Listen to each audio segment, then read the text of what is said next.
আকৌ আমি আলোচনালৈ আহিলোঁ। আজি বিশেষকৈ আমি আপোনাৰ জৰিয়তে যিখিনি মেছেজ পাই আছিলোঁ, যিখিনি কথা আপুনি অৱগত কৰিছে যে প্ৰভুক পোৱাৰ পিছত আপুনি কিছু তাৰণা পাইছিল, ক্লেশ পাইছিল। এই তাৰণা ক্লেশটো তেওঁলোকে নজনাৰ কাৰণে আপোনাক কৰিছিল নে তেওঁলোকে আপোনালোকক জানি বুজি কৰিছিল? ক'বলৈ গ'লে নাজানিয়ে কৰিছে আৰু বিশেষকৈ যিটো মৰম পৰিয়ালৰ ভিতৰত এজনে সমাজৰ পৰা বিশ্বাসৰ পৰা আঁতৰি গ'ল, তেওঁলোকৰ ভাৱনা তেওঁলোকৰ ভাৱনাটো আমাৰ সমাজৰ পৰা নাই, সেইটো মানে তেওঁলোকে দুখ পাইছে। সেই দুখতে মানে আৰু তেওঁলোকৰ সমাজলৈ আকৌ নিবৰ কাৰণে আমাক তেনেকুৱা হেৰি কৰিছে আৰু ফ'ৰ্চ কৰিছে। সেইটো কাৰণে ডাঙৰ ডাঙৰ মিটিং মেলো হৈছে। এটা মেলত আচ্ছা, গাঁৱত মিটিং হৈছিল? গাঁৱৰ অঞ্চলত গোটেই অঞ্চল পেলাই এইটো 1985 আৰু প্ৰথম ভাগতে তেনে ডাঙৰ মিটিং পাতিছে। সেইটোতো ইমান জনসংখ্যা ইমান নাছিলে, বহুত কম আছিল চাগে গাঁওবিলাকত। চব জাতিবিলাক আহি পেলাই আহিছিল, হয়। যে মই চিনাকি অচিনাকি মোক চবেই জানে, যেতিয়া নগাঁও ডিষ্ট্ৰিক্ট কাৰ্বি আংলং এজন হেৰি হয় সেইবুলি জানে। সেইটো ফালৰ পৰা যেতিয়া এইটো কথা যেতিয়া জানি গোটেইটো হেৰি হ'ল, নগাঁও ডিষ্ট্ৰিক্টটো মানে বিয়পি গ'ল। তেওঁলোকে গেডাৰিং কৰিলে চববিলাক আহি কৈছে তই কিমান টকা পাইছিলি, কিয় হেৰি কৰিছিলি, কিয় তোক এতিয়া উদ্ধাৰ কৰিম, এনেকৈ বিলাক কৈছিলে আৰু। তেওঁ কৈছে নাই, মই তই বিচাৰি পেলাই পাইছোঁ, শাস্ত্ৰ পঢ়ি পেলাই পাইছোঁ, কাৰোবাৰ প্ৰলোভন দি নহয়, কাৰোবাৰ কিবা ফচলনি দি নহয়, যে মই সত্য ঈশ্বৰ জীৱিতেশ্বৰক পালোঁ। গতিকে মোক আপোনালোকে কি কৰিলে কৰিব পাৰে, কিন্তু মই তাৰ পৰা মই স্বেচ্ছাৰে আৰু মই ঘূৰি নাযাওঁ, এনেকৈ বুলি মই তেওঁলোকক উত্তৰ দিছিলোঁ আৰু। কাৰণ আপুনি স্বেচ্ছাৰে মই বিচাৰি পেলাই মই হেৰি কৰিছোঁ, কিবা প্ৰলোভন নহয়। তেওঁলোকে তেতিয়া দুভাগ তিনিভাগ হৈ গ'ল হয়, তেওঁ ইচ্ছা কৰিছে গৈছে, বাদ দে এৰি দে, এনেকৈ বোলে তেনে তিনিভাগ চাৰিভাগ সিহঁতৰ ভিতৰতে। এনেই গাঁৱৰ পৰা আপোনালোকক একাষৰীয়া কৰি দিছিল নাই? গাঁৱৰ পৰা একাষৰীয়া কৰিছে। তাৰপিছত সমাজৰ পৰা গোটেই নগাঁও ডিষ্ট্ৰিক্টৰ যিমানবিলাক হেৰি আছে সেইটোৰ পৰা, কিন্তু এতিয়াতো আকৌ চব হেৰি হৈছে আৰু। কিমান বছৰৰ পিছত আকৌ তেওঁলোকৰ বেছি নাই, 2-3 বছৰৰ পিছতে আকৌ তেওঁলোকে এথেল হৈ আহিলে। যেতিয়া মই এটা কথাকেই কৈ আছোঁ, কিছুমান আকৌ পাৰ্চনেল হিচাপে সুধিব, আপুনি কিয় এনেকৈ হ'ল, আপুনি সেইদিনাখন মই আধাই শুনিলোঁ, এতিয়া গোটেই কথা কওকচোন। গোটেই কাহিনীটো কৈ তেওঁলোকে বহুত মানুহ হয় কথাটো, এনেকৈ কৰি আহি এতিয়াতো সেইকাৰণে প্ৰায় 26-27খন গাঁৱতো এতিয়ালৈকে প্ৰভুৰ ওচৰলৈ আহিছে আৰু গ্ৰহণ কৰিছে। তেওঁলোকেও বুজি পাইছে, হয় ইয়াৰ পৰা মুক্তি উদ্ধাৰ পাবলৈ হ'লে মানে ইয়াৰ পৰা পৰিত্ৰাণ পাবলৈ তাৰমানে বেলেগ উপায়তো নাই, হয় তেওঁ যিটো কথা কৈছে। আৰু মই যিহেতুকে গৈ পেলাই মই যেতিয়া পলাই নাহিলোঁ তাৰ পৰা, এটা কথাত এতিয়াও এইটো কাৰণে চবেই এইটো ভাল পায় আৰু, যে আপুনি যে নিজৰ গাঁৱতে থাকি আপুনি ইমান দুখ কষ্ট যাদু মন্ত্ৰ কৰাইছে মানুহবিলাকে আপোনাৰ প্ৰতি, যাদু মন্ত্ৰ কৰিছে। যাদু মন্ত্ৰ কৰি নোৱাৰি এটা দেখ এটা যাদু এটা হেৰি কৰিছে, যাদু কৰা মানুহ লৈ আনিছে মাৰিবৰ কাৰণে। এইটো 85ত ফেব্ৰুৱাৰী মাহত তেতিয়া তেওঁলোকে হেৰি কৰিছে আৰু সেই যাদু মন্ত্ৰ কৰাটো এনেকুৱা বোলে এইটো এক্সপাৰ্ট আছে, মানে 3 ঘণ্টাৰ ভিতৰত মই মৰি যাব লাগে, এনেকুৱা এটা ইমান জনা ব্যক্তি লৈ আছে। তেওঁলোকে তাৰ পৰা তেওঁলোকক তেওঁ ডিমাণ্ড কৰিছে আৰু যে মোক ইমান টকা দিব লাগে আৰু এনেকৈ দিব লাগে। কিন্তু আপোনাক মাৰিব পাৰিলেনে তেতিয়া? নাই, এইটো ৰাতি 12টা বজাত তেওঁলোকে পূজা কৰে, ঠিক আমাৰ ঘৰৰ ওচৰত যিটো পথাৰত, তাতে মোৰ মূৰ্তি বনাইছে, মোৰ নাম লৈ পেলাই। তাৰপিছত ক'লা মুৰ্গী, ক'লা ছাগলী মাথা কাটি মানে সেইটো মানে আপুনি মৰিবৰ কাৰণে তেওঁলোকে কৰিছে? এইটো এনেকৈ কৰিছে। কি বুলি কয়, খেৰ দি মোৰ মূৰ্তিটো বনাই পেলাই নামটো লিখি, তাৰপিছত আৰু এটা ক'লা মুৰ্গী পোৱালি আৰু ছাগলী ক'লা হয়, এইটো আমাৰ ঘৰৰে ছাগলী সিহঁতে চুৰ কৰি লৈ গৈ পেলাই এইটো কাটি পেলাই তাৰ মাথাটো জীৱ যে ছাগলীটোক হত্যা কৰি দিলে যে তেওঁলোকে সেই গোটেই বডিটো সিহঁতক খাবলৈ দিছে, আৰু মাথাটো আৰু জিন্দা ক'লা মুৰ্গীটো মানে পুতি থৈ দিছে। কৈছে ৰাতি 12টাৰ পিছত তেওঁলোকে পূজাটো কৰিছে বোলে। তাৰপিছত কৈছে এইটো যেতিয়া মুৰ্গী পোৱালিটো ভিতৰত যেতিয়া মৰিব, লাহে লাহে মৰিব, পটকেতো নমৰে। গতিকে এইটো যিমান সময় ল'ব, এইটো যেতিয়া চন্দ্ৰমিলিক মৰিব, তেতিয়া জানিব যে সেই মুৰ্গীটো মৰিছে, আৰু সেইটো মুৰ্গীটো মৰা মানে চন্দ্ৰমিলিক মৰিব। তহঁতে ফূৰ্তি কৰিব ৰাতি পূজা গোটেই ৰাতিটো গোটেই তেওঁলোকে পূজা কৰিছে। চিঞৰ কেনেকে গম পালে ইয়াত যে গোটেই ৰাতিটো বহুত মানুহ আহিছেতো,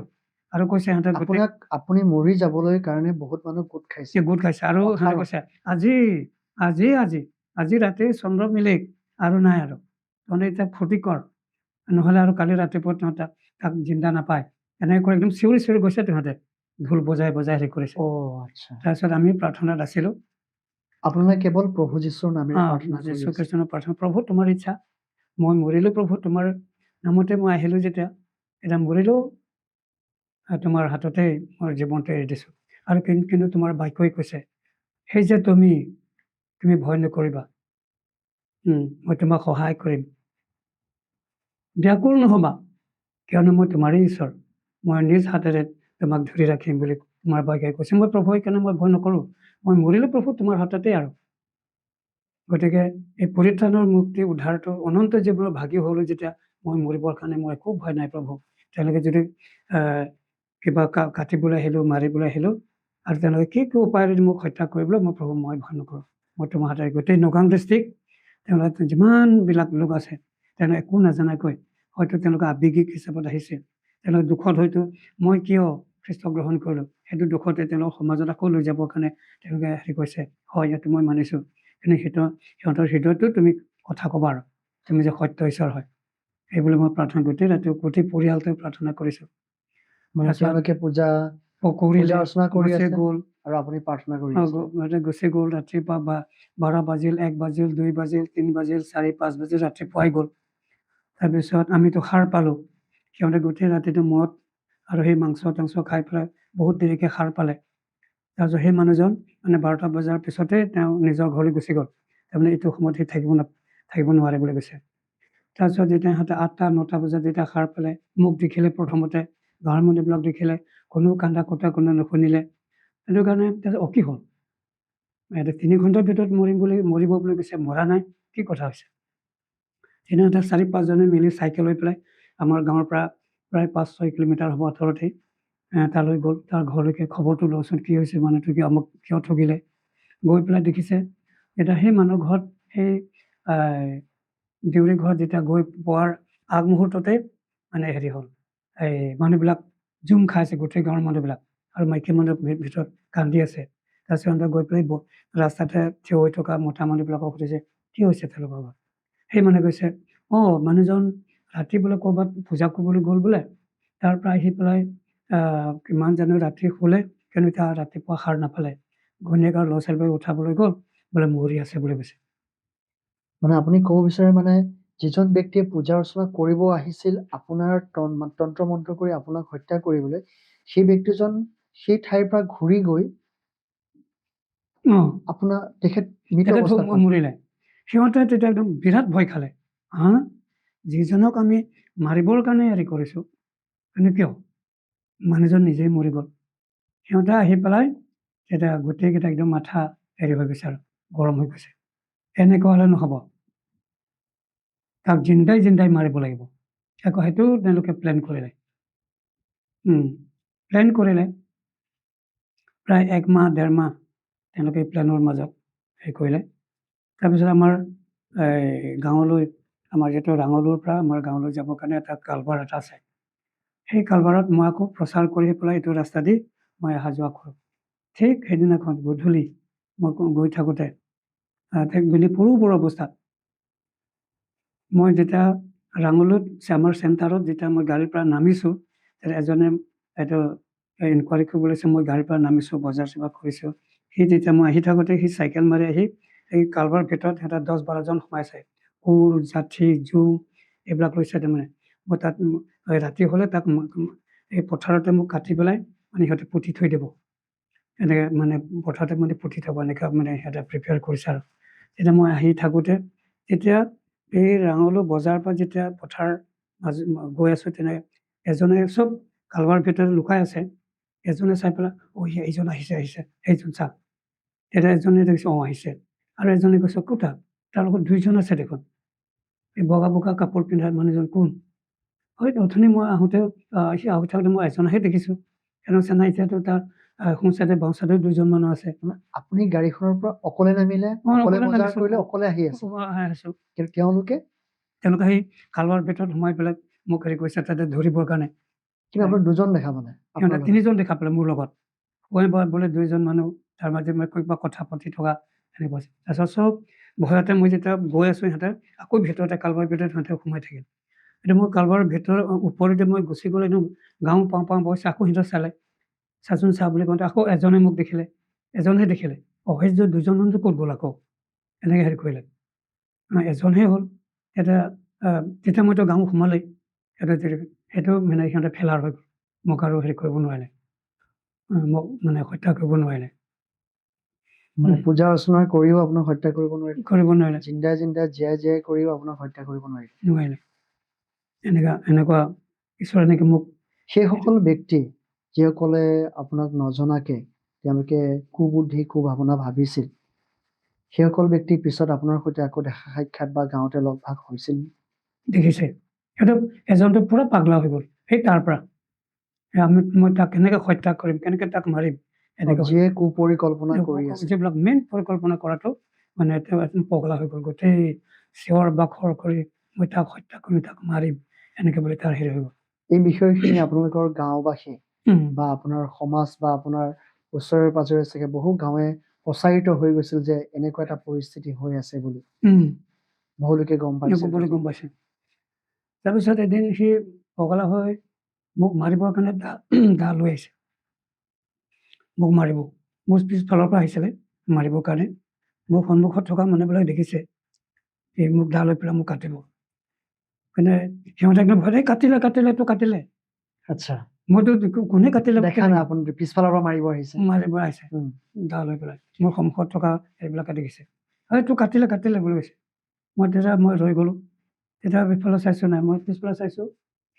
সেই দাটো আকৌ মোৰ সন্মুখত পেলাই দিছে সেই দাটো ল মোক কাট মই তোক অন্যায় কৰিছোঁ তোৰ হাততে মই মৰিম মানে যিজনে মাৰিব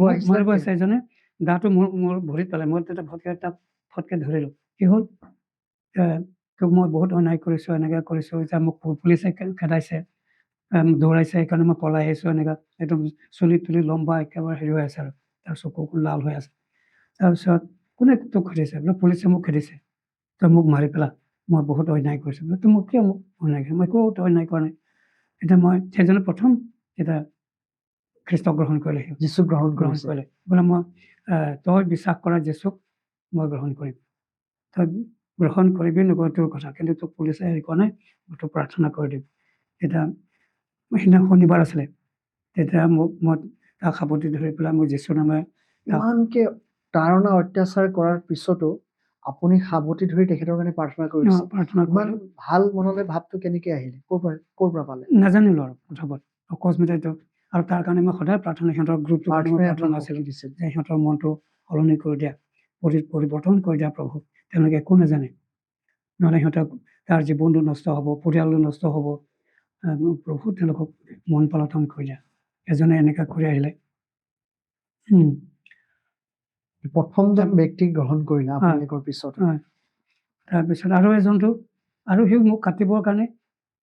মই ৰাতি আহোঁ গতিকে সেই মেইন ৰোডত সেই কালভাৰৰ ওচৰত আকৌ সি গৈ পেলাই সেই 2টা বটল মদ লৈ গৈছে যে এটা বটলো মই সেই নহাৰ আগে আগতে খাব মোক কাটাৰ লগে লগে হেৰি কৰিব তাৰপিছত সেই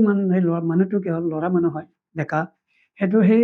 কালভাৰটো গুচি গৈ মেইন ৰোডত গুচি গৈ বহুত সেইটো একদম নেশ্যনেল হাইৱেৰ ওচৰত পাই গ'ল আৰু তাতে সেই মদৰ নিচাতে নেশ্যনেল হাইৱেৰ তলত তাতে বাগৰি পৰা হেৰি কৰি আছে তেতিয়া একদম সেইটো নিচাতে গোটেই ৰাতিটো তাতে যেতিয়া ৰাতিপুৱা অৱস্থা হ'ল গাড়ীবিলাক ইফালে একদম লাইটবিলাক হেৰি কৰিলে মই ক'ত আহিলোঁ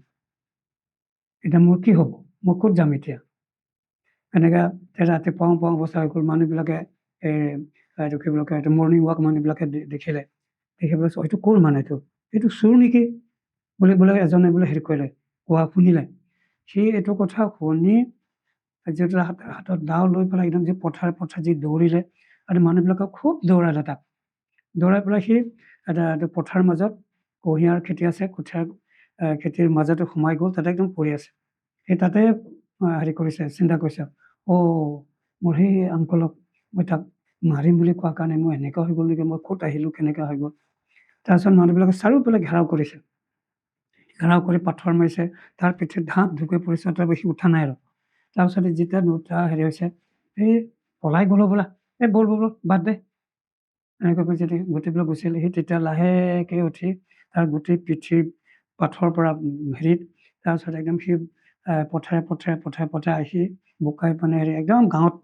তেতিয়া দুপৰীয়া প্ৰায় 1-2টামান বজাত মই তেতিয়া গাঁৱৰ পিনে এটা গাঁৱৰ কাৰণে প্ৰচাৰ কৰিবলৈ যাওঁতে সি সেইফালেদি আহি আছে তাৰপিছত দাঁতটো সিও এনেকৈ দাঁতটো দি পেলাই যে আংকল মই বহুত ভুল হ'ল কিয় এনেকুৱা গোটেই কাহিনীটো কৈছে মই যীচু গ্ৰহণ কৰিম এনেকৈ কৰি এটা কৈ তেনেকৈ ইমান আনন্দ লাগিছে তেতিয়া প্ৰভু এনেকুৱা সেইকাৰণে যে সেই যে তুমি ভয় নকৰিবা মই তোমাক ৰক্ষা কৰিম তোমাক মৰ্যাদাবান কৰিম তোমাক সহায় দিম আৰু ব্যাকুল নহ'বা কিয়নো মই তোমাৰ ঈশ্বৰ এই বাক্যতে মোক সঁচাকৈ বহুত শক্তিশালী কৰিলে এই ঘটনাবোৰ যে ঘটি আছিল আপোনাৰ সৈতে আপোনাৰ পৰিয়াল বহু লোকেতো জানিছিল প্ৰশাসনিক বিষয়ৰ পৰাও জানিছিল চাগে প্ৰশাসনিক বিষয়বিলাক সেইটো ক্ষেত্ৰত আপোনাক কেনেকৈ প্ৰটেকশ্যন সুৰক্ষা দিছিল ক'তো প্ৰটেকশ্যন নাই কোনো প্ৰটেকশ্যন দিয়া নাই আপুনি কাৰ সুৰক্ষা লৈ চলি আছে বুলি ভাবে কেৱল যীশুৰ পবিত্ৰ আত্মাৰ সেইটোৱে মোক চলাই আছে সেইটো মই পূৰা বিশ্বাস কৰোঁ আৰু প্ৰায় আমাৰ পৰিয়ালবৰ্গ মোক এৰি দিছে মাৰিলে মাৰক কাটিলে থাকলে ইমানেই বিপৰ্যয় পৰিস্থিতি হৈ গ'ল ইমানেই বেয়াৰ পৰিস্থিতিলৈ আহি গ'ল যে তেতিয়া পৰিয়ালো হাত দাঙি দিব লগা হৈছে এটা কাটিলে কাটক দে মৰিম বুলি কৈছে এতিয়া মৰক দে মৰিলে একো নাই আৰু আমাৰ মায়ে কৈছে মৰক দে যীশুৰ নামত মৰিলেই ভাল মায়ে এনেকৈ কৈছে সেইটো কাৰণে মই বিৰাট ভাল হৈছে মায়ে মোক ঈশ্বৰক সোধাই দিলেতো নে যে যীশুৰ নামত মৰক গোটেই নগাং ডিষ্ট্ৰিক্ট কাৰ্বিৰ কাৰণে জাতিৰ কাৰণে মৰক তেতিয়া মই আৰু বেছি ভাল পাইছোঁ বিৰাট আৰু সাহস পাইছোঁ আৰু আপুনি তেতিয়া কোনোবা দল সংগঠনৰ লগত জড়িত আছিল নে কোনোবা দল এছ'চিয়েশ্যন বা এনেকুৱা আপোনাৰ মানে লোকেল যিবিলাক ধৰি লওক আপোনালোকৰ কাৰ্বি এছ'চিয়েশ্যন বা এনেকুৱা কিবা থাকে নহয় ষ্টুডেণ্ট ইউনিয়ন এনেকুৱা আছিলে আচ্ছা সিহঁতেও উচতনিমূলক দিছে কিয় এনেকৈ হ'ব লাগে গতিকে তাক সঁচাই মাৰিব লাগে এনেকুৱা আৰু সঁচাই তাক এবাৰ শুনা পাইছিলোঁ মই আপুনি প্ৰভুৰ পৰিচৰ্যা কৰিবলৈ যাওঁতে আপোনাক কিডনেপ কৰি দিছিল এইটো 1990 আচ্ছা ক'ত হৈছিল আৰু কেনেকৈ হৈছিল এইটো মই একেবাৰে শিৱসাগৰত এটা সভাত গৈছিলোঁ তাৰ পৰা আহি থাকোঁতে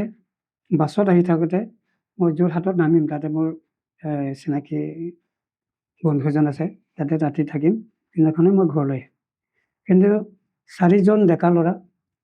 বাছৰ লাষ্টত মোৰ লগত বহি আছে নানা ধৰণৰ প্ৰশ্ন কৰিছে ক'ৰ পৰা আহিলে কি কথা কি বতৰা আৰু আপুনি কি কাম কৰে তাৰপিছত আপুনি মই যেতিয়া মোৰ টেষ্টিমনি কথাবিলাক এনেকৈ কিবা সিহঁতে কথা কোৱাবিলাকতো অলপ তেৰা নিচিনা পালোঁ মানে কথাখিনি সুধি আছে যদি আপুনি অলপ মানে অলপ সিহঁতে তেতিয়া মই এইটো বেলেগ সংগঠনৰ মানুহ হ'ব এনেকৈ বুলি ভাবিলোঁ আৰু তাৰপিছত তেতিয়া মই কথা কোৱাটো মই অলপ হেৰি হিচাপত ক'লোঁ কিন্তু লাষ্টত যোৰহাটত আপুনি ক'ত নামিব খুৰা বোলে মই যোৰহাটত নামি মোৰ মন আছে আপুনি বন্ধুৰ লগত যাব আমাৰ লগতে যাওক মই আপোনাক লৈ যাম আমাৰ ঘৰতে থাকিব এনেকৈ বুলি ক'লে তাৰপিছত মই ভাবিলোঁ মই তেতিয়া গম পাই গ'লোঁ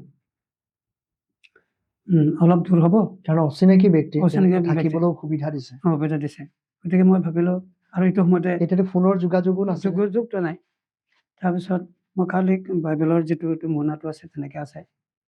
তাৰপিছত মই ভাবিছোঁ হ'ব যাম মই প্ৰভু মই প্ৰাৰ্থনা কৰিছোঁ প্ৰভু এইটো ক'ত লৈ যাব কিয় লৈ যাব কি কাৰণে লৈ যাব তুমি সকলো জানা I am ready to die for you এনেকৈ মনৰ ভিতৰত প্ৰাৰ্থনা কৰিলোঁ প্ৰাৰ্থনা চব গান কৰিলোঁ পৰিত্ৰাণ গানটো মই লাহে লাহেকৈ গাই গ'লোঁ সিহঁতে দুই চাইডত বহিছে দুইটা ল'ৰা আংকল কিবা অসুবিধা পাইছে নাই পোৱা বাবা ভালে আছে ভোক লাগিছে নেকি নাই পোৱা নি নি নি নি গোটেই ৰাতিটো লাগিছে আৰু একদম এই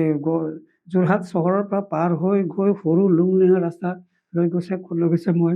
আৰু হেৰি কৰা নাই মই কৈছোঁ অ প্ৰভু ধন্যবাদ তেতিয়া আপুনি অকলে আছিল অকলে আছোঁ তেতিয়া মইতো অকলে আৰু সিহঁতে চাৰিজন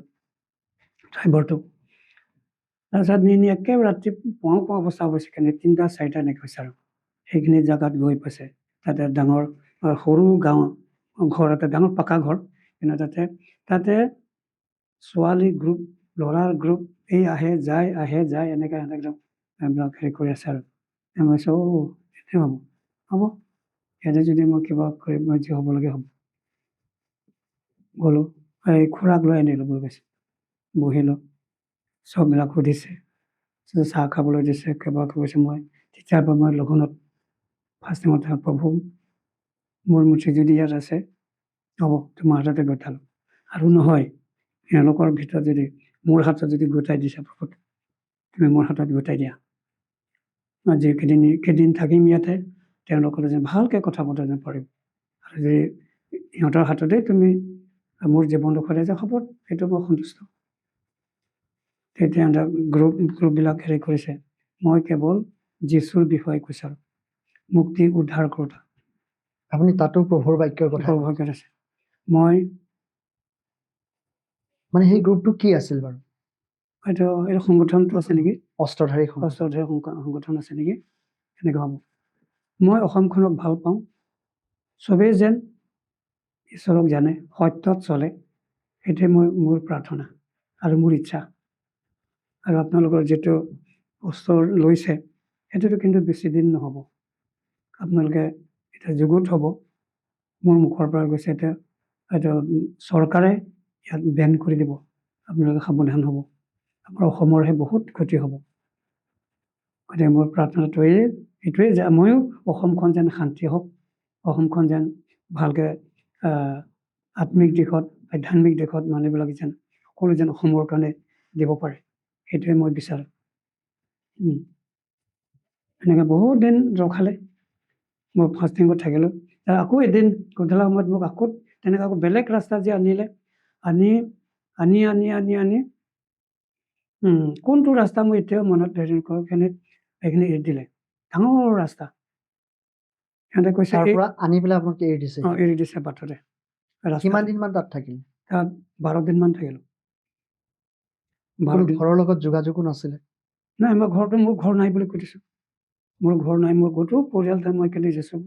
বিশ্বাস কৰিছোঁ সেইকাৰণে মই ঘূৰি ফুৰিছোঁ যীচুৰ নামত ঘূৰি ফুৰিছোঁ যীচুৰ খবৰ এটা দিবৰ কাৰণে আপোনালোকক দিবলৈ পোৱাৰ কাৰণে এইটো কাৰণে ধন্যবাদ দিছোঁ ঈশ্বৰক ধন্যবাদ দিছোঁ দেই আৰু আপোনালোকে যদি মই মৃত্যুৰ যোগেদি আপোনালোকে যদি লাভৱান হয় তেতিয়াহ'লে আপোনালোকে মাৰিব পাৰে একো নাই মোৰ আফচোচৰ একো হেৰি নাই এনেকৈ বুলি কৈছোঁ এতিয়া এৰি দিছে যে আপুনি এইটো ৰাস্তা গ'লে নাগালেণ্ড পাব এইটো ৰাস্তা গ'লে আপুনি যোৰহাট পাব এনেকৈ ক'লে তেতিয়া তাৰপৰা মই খোজকাঢ়ি আহিলোঁ গোটেই ৰাতিটো খোজকাঢ়িছোঁ ৰাস্তাত ইমান ডাঙৰ ৰাস্তা কোনো গাড়ী মানুহ এটাও নাই মই পৰিত্ৰাণৰ গানটো মই চিঞৰি গান গাই আছোঁ আহি যোৰহাট পাম্পতে আৰ্মি কেম্প দেখিলোঁ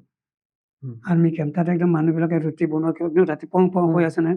মই খুব চিঞৰি জংঘলেদি আপুনি আহি আছোঁ আৰু এই যেন আৰ্মিবিলাকে মোক ধৰি লৈ যাওক মোক ভোকো লাগিছে সিহঁতে মই চব কথাটো কৈ দিম তাৰমানে এইটো কথা নকওঁ কিন্তু মই এনেকুৱা ৰাস্তা এনেকৈ হৈ গ'ল কিবা এক্সিডেণ্ট হেৰি গাড়ী বেয়া হৈ গ'ল গতিকে মই খোজকাঢ়ি আছোঁ বুলি এটা যোৰহাটলৈ যাম বুলি এনেকৈ ক'ম আৰু এনেকুৱা নাই সিহঁতো পহৰা আছে নাই কিন্তু ইমান চিঞৰিকৈ গান গাইছোঁ মাতিছোঁ ৰৈছোঁ তাতে মোক কোনো দেখা নাই আৰ্মিবিলাকে মাতাও নাই তাত আকৌ মই গুচি আহিলোঁ আহি ৰাতিপুৱা 5টা নে 6টাত যোৰহাট টাউন পালোঁ পাই যোৰহাট যিটো যিটো মিছন হস্পিটেল আছে তাতে যোৰহাট মিছন তাতে গ'লোঁ কোনোবা পুৰণি ব্যক্তিৰ নাম মনত আছে নেকি তেতিয়া লগ পোৱা বা পাষ্টৰ হওক বা কোনোবা লোক আছে নাম ক'ব পাৰিব নেকি নামটো যদি মনত আছে প্ৰদীপ শৰ্মা আগতে লগ পোৱা তাৰ ঘৰলৈকে বিচাৰি হেৰি কৰিলোঁ সি যেতিয়া মোক ধুবৰ কাৰণে ৰাস্তাত আহিছে আৰে মিলি ক'ৰ পৰা আহিছোঁ বোলে এই ৰাতি এক্সিডেণ্ট গাড়ী বেয়া হৈ গ'ল সেইকাৰণে মই ৰাতি খোজকাঢ়ি ইয়ালৈকে আহিলে ভালে ভালে আহিলে আহি মানে চাহ চাহ তাহ খাম নতুনকৈ বিয়া পাতিছে চিনাকি কৰিলে প্ৰাৰ্থনা কৰিলোঁ আৰু চাহ বনাই থাকোঁতে তাৰ পৰা 4জন যুৱকে মোৰ পিছে পিছে লৈছে নেকি আমি ঠিক চাহ খাবলৈ ধৰোঁতে সেই 4জন সংগঠনৰ ল'ৰাবিলাকে আহি পেলাই ঠিক জেগাতে মই এতিয়া মুখ ধুবলৈ আছে গোটেই 4জন অঁ খুৰা আপুনি ইয়াতে পালে বোলো অঁ এইটো মোৰ বন্ধুৰ ঘৰ হয় হা হা মই মাতি লৈ গ'লোঁ আৰু শৰ্মালৈ ঠাইত এওঁ মোৰ বন্ধু দেই এই মোক ৰাস্তাত তেওঁলোকে মোক ভালকৈ ইয়াতে লৈ আপুনি ভাল বুলি পৰিচয় দিলে অঁ বন্ধু বুলি। তেওঁলোক মোৰ বন্ধু হয় এই ৰাস্তাত মোৰ অসুবিধা হোৱাৰ কাৰণে তেওঁলোকে মোক এইখিনিলৈকে মোক সহায় কৰি পেলাই এইখিনিত পাইছে হয় নেকি আহক তাতে নি তেওঁলোকক একদম এই চাহ দিলে চাহ প্ৰাৰ্থনা কৰোঁতে আত্মা মানে শৰ্মাৰ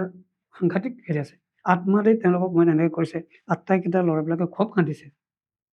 প্ৰদীপ শৰ্মা সেই ব্যক্তিজনে ব্যক্তি- যেতিয়া প্ৰাৰ্থনা প্ৰাৰ্থনা কৰিছিল কৰি চাহৰ কাৰণে তেওঁলোকৰ কাৰণে আমাৰ কাৰণে সেই মোৰ কাৰণে 4জন ব্যক্তিয়ে কান্দিবলৈ চকু পানী টুকিব লগা হৈছিল কান্দিছে ক্ষমা কৰিছে বাহিৰত যেতিয়া ওলাই আহে খুৰা ক্ষমা কৰিব কোনে কি ক্ষমা কৰিব মই এতিয়া মোক একো দুখ দিয়া নাই যি কৰি মোক 500 টকা দিছে আপুনি ক'ত যাব আপুনি চাহ খাই যাব আপুনি 500 টকা লৈ যাব 500 টকা সঁচাকৈ ছাৰ আপোনাৰ যি বহুত কষ্ট তাৰণা দুখ সুখ যিবিলাক আপুনি জীৱনত পালে সেই সময়খিনিত প্ৰভু যীশুক পোৱাৰ পিছতো বহুত সহ্যৰে আপুনি সেইখিনি সময় পাৰ কৰিলে আৰু ঈশ্বৰে সেই যি অনিষ্ট কৰিবলৈ অহা লোকসকলকো ঈশ্বৰে আত্মাত তেওঁলোকক কথা ক'লে আৰু তেওঁলোকক ক্ষমা ভাৱ দিলে সঁচাকৈ বহুত ভাল লাগে আপোনাৰ পৰা জানি ভাল লাগিল আৰু আমি আৰু নতুন বিষয়ে আমি জানিব চেষ্টা কৰিম যে প্ৰভুতে যে অনন্ত জীৱন আছে পৰিত্ৰাণ আছে এইখিনি বিষয়ে আপুনি কি বুজি পালে সেইখিনি বিষয়ে আপুনি নেক্সট এপিছডত আপুনি শ্বেয়াৰ কৰিব পাৰিব আজিলৈ ধন্যবাদ